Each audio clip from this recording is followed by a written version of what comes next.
Hello everyone, welcome back to the lab. Today we have a fun activity. Bit of a more challenging one maybe in the calculations area. It is the gravimetric analysis of a metal carbonate. So what we have to do essentially is to try to determine the identity of the metal in an unknown metal carbonate. So we're only going to use one of these unknowns today, but essentially this is a carbonate. Well, both of them are, and the metal in the compound is an alkali metal. And so what we have to do is identify this alkali metal, which is represented with the letter M. So let's get going. So the first thing that we have to do is to precisely measure the mass of a crucible.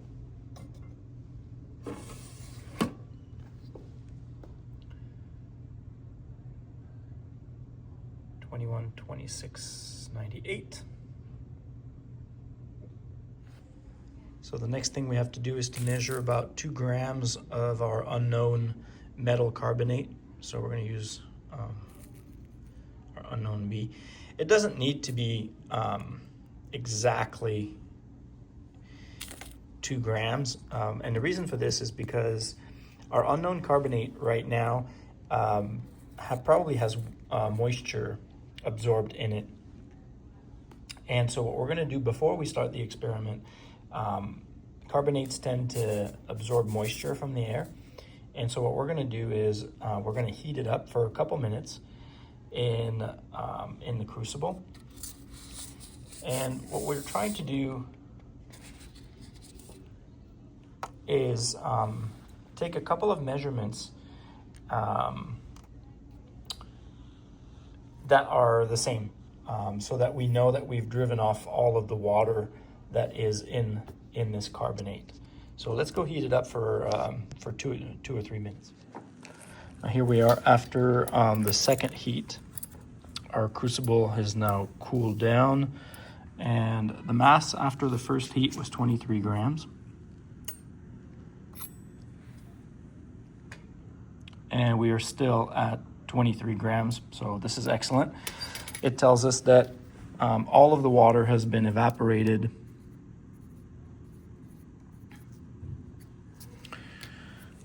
Now let's get a precise mass. So earlier in the lab, we measured the precise mass of the crucible.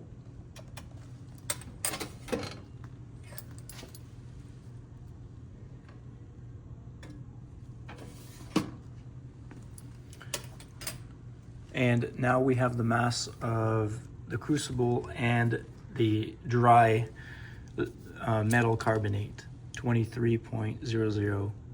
72. So now we're ready to actually get to the chemical reaction itself. And what we're going to do is we're going to make a solution of our metal carbonate. Make sure that all of the unknown is in a 400 milliliter beaker, and we're going to add 500 milliliters of water. 50 milliliters of water, and we're going to dissolve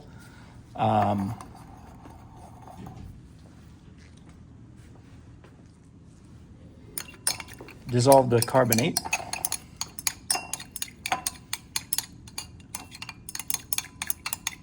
And we know that alkalis are always soluble. It's one of our solubility rules that we learned in this unit.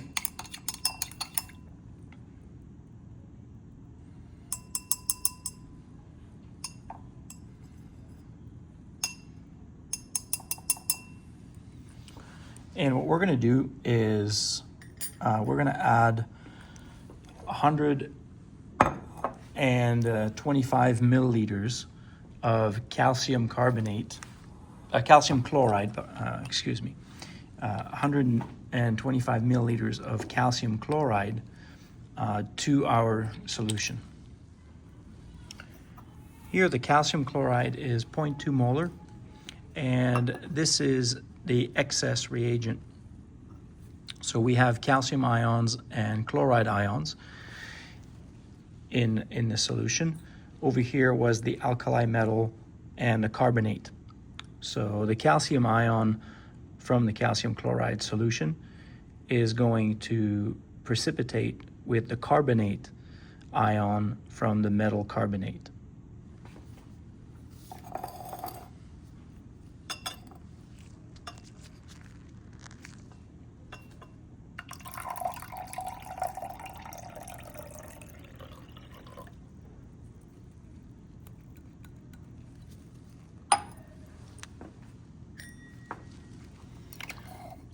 We can stir the mixture. The precipitate is clearly visible, right? The white precipitate turned the solution very foggy, and so we will now let the precipitate settle, and we will filter the precipitate, and we're going to let it dry overnight and see how much we were able to make from the original. We're going to start the filtration process, wetting down our paper so that it sticks to the bottom, and then we're going to filter our calcium carbonate.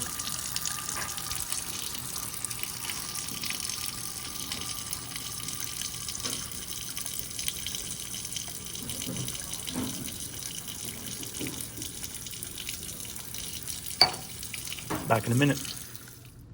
All right, and here we are, very last step of the lab activity. Our precipitate is now completely dry. It's been in the drying oven for a while. So now we need to take the mass of the precipitate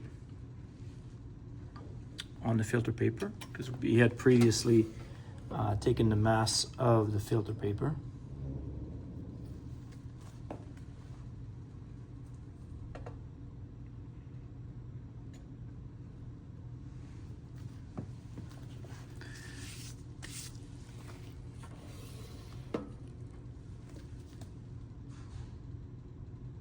So 151.35.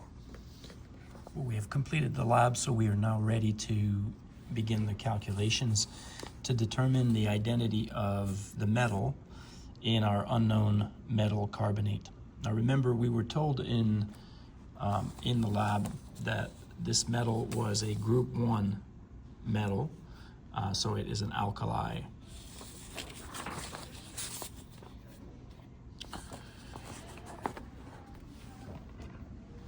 So we measured the mass of the crucible, and then we put the metal carbonate in it, and we heated it for 3 minutes. We actually heated it for 3 minutes twice.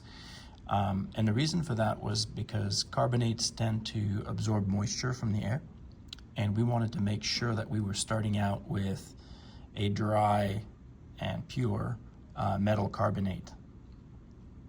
Since the mass of if there was water in there, the mass would affect our calculations, because it would seem like we started out with more metal carbonate than we actually did. In fact, there was a significant amount of water, because we put in about 2 grams of the carbonate before we heated it, and we can see from the calculation that after heating it twice, the mass was 1.73 grams. So there was quite a bit of water, moisture in there. This was then turned into a solution. We mixed it with water. We then did a double replacement reaction, or precipitation reaction, by mixing it with calcium chloride solution, and we produced a precipitate of calcium carbonate. The mass of this precipitate was 1.18.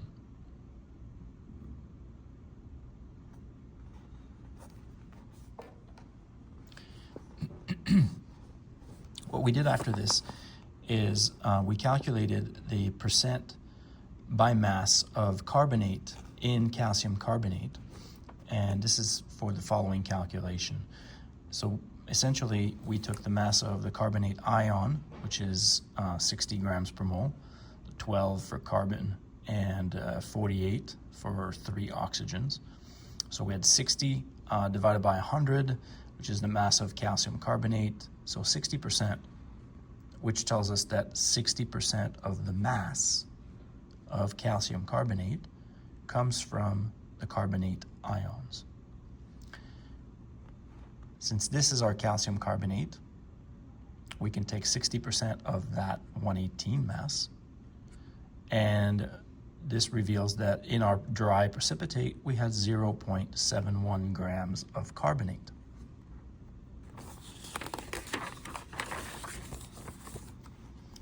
Now that we have the mass of the carbonate, we can calculate the number of moles of carbonate that was in the precipitate.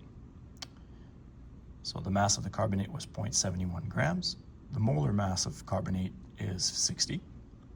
So grams over grams cancel, 1 over moles, and so we have 0.01185 moles of carbonate in the precipitate. This is important because it allows us to calculate or to deduce the number of moles of metal carbonate that we started with, our unknown. This is possible because the calcium chloride solution that we added was the excess reagent. In other words, the limiting reagent, what limits the production of the precipitate, which is calcium carbonate, is the carbonate from the metal. So this calcium chloride solution, the calcium is in excess.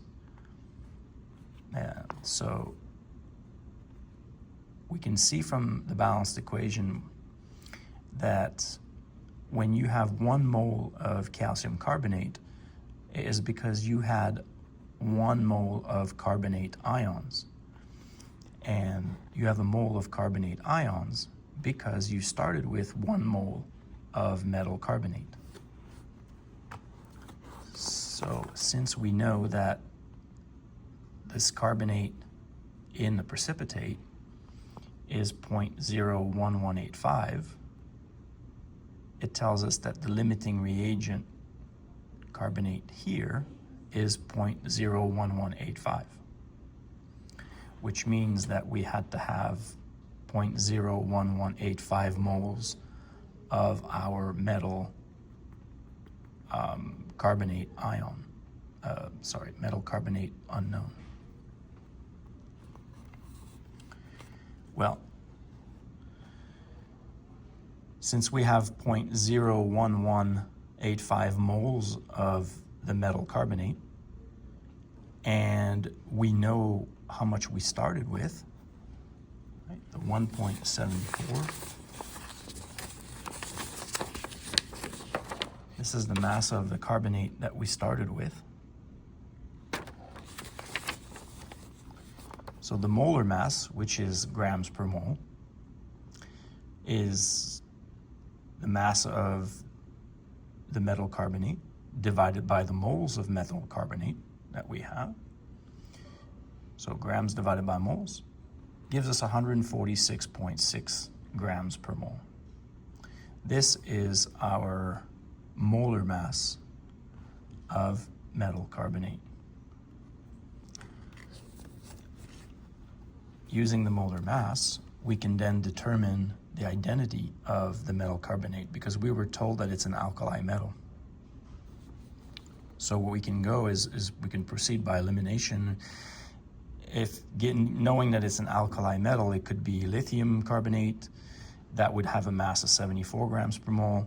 It could be sodium carbonate, 106 grams per mole, potassium carbonate, 138, rubidium carbonate, 231.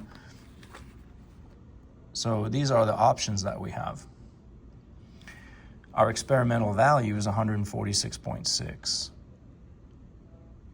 which leads us to believe that the unknown would be the potassium carbonate, as it is closest, 138 grams per mole. This is the closest to our 146.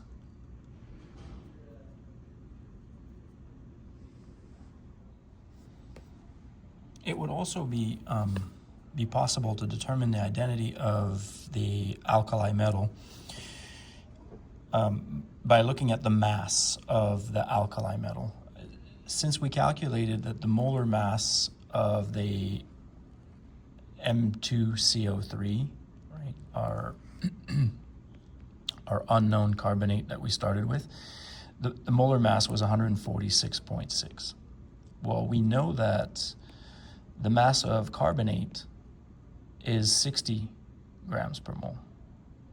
So if we take the 146.6 and we subtract the 60 from the carbonate, it leaves us with 86.6 grams for M2, which means that M, a single metal, would be 43.3 grams per mole. Given that it's an alkali metal, the formula is M2CO3. So 86.6 grams for M2, leaving us with 43.3 grams per mole for the metal. So we're looking down at the alkalis. Again, the sodium is 23, the potassium is 39, and rubidium is 85.5. So we are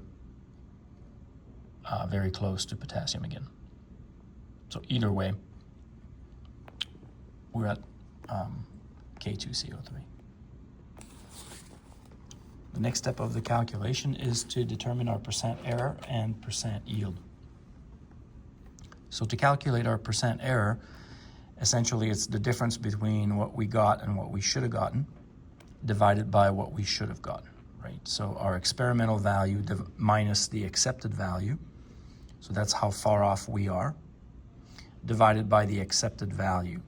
So the accepted value is the potassium carbonate, because that's what we determined that we had. 6.23% error. As far as the percent yield, the actual yield of calcium carbonate that we obtained is 0.01185 moles, and this was calculated by the moles of carbonate ions. In theory, what we should have gotten, well, it's a 1-to-1 ratio all along the way. So 1 mole of precipitate obtained is from 1 mole of carbonate ion, and 1 mole of carbonate ions is from 1 mole of metal carbonate. We know that we started with 1.7374 grams of our unknown metal carbonate, and we determined that it should have been potassium carbonate, which has a mass of 138 grams per mole, which means that we started with 0.0126 moles of the metal carbonate. If we started with 0.126 moles, then we should have obtained 0.0126 moles of calcium carbonate, again, because it's always a 1-to-1 ratio. What we obtained is 0.01185. So the actual yield divided by the theoretical yield, which is 0.0126, gives us a 94% yield. We can explain that we're missing 6% because when looking at the filtrate, when we filtered precipitate, if we look at the water that the solution that comes through, theoretically should have been perfectly clear. However, looking at our filtrate, it was a little bit foggy. The water was a little bit foggy, and which leads me to believe that some of the calcium carbonate actually went through the filter paper, and so, or around the filter paper. And so we're missing some. And the 6% that we're missing could have been found there. I hope that you are successful in this activity, and hopefully the video helped. Thank you.